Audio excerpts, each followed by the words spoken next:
Kryetari i Partisë Demokratike, Sali Berisha, përmes një video mesazhi, deklaroi se gjatë vizitës në Washington, Edi Ramës i u refuzuan të gjitha takimet zyrtare, përveç një takimi me një OJQ me dyert të mbyllura. Sipas Berishës, Rama nuk ka ndërmarrë asnjë hap diplomatik për të mbështetur ish drejtuesit e UQK që përballen me procese në Hag, të cilat ai i lidhi me ndikimin e Aleksandar Vučić. Si ka mundësi që të refuzuan të gjitha takimet në Washington, pa përjashtim të gjitha, përveç se me një NGO edhe ajo me dyert të mbyllura.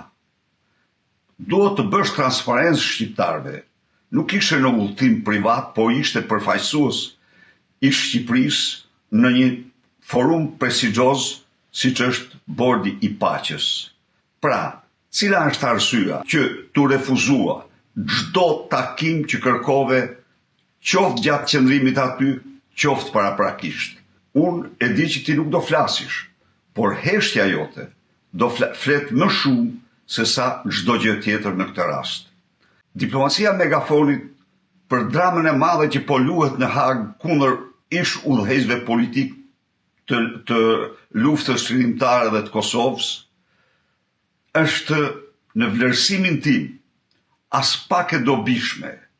Ajo në Strasburg prodhoi efekte të kundërta, por duhet theksoj me këtë rast se Edi Rama nuk ka ndërmarrë me diplomacinë konvencionale as dhe një hap të vetëm në ndihmë të luftarëve të UÇK-s, të komandantëve të UÇK-s, drejtuesve të luftës që ndodhen sot me akuza të fabrikuara nga Alfa tek Omega në zyrat e vllaut e padronit të tij Vučić.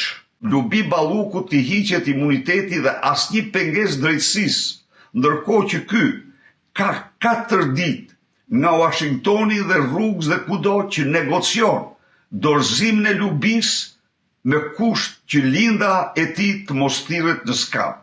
Berisha akuzoi gjithashtu Ramën për përdorimin e UNESCO-s si pretekst për projekte në Durrës që dëmtojnë pronarët legjitim.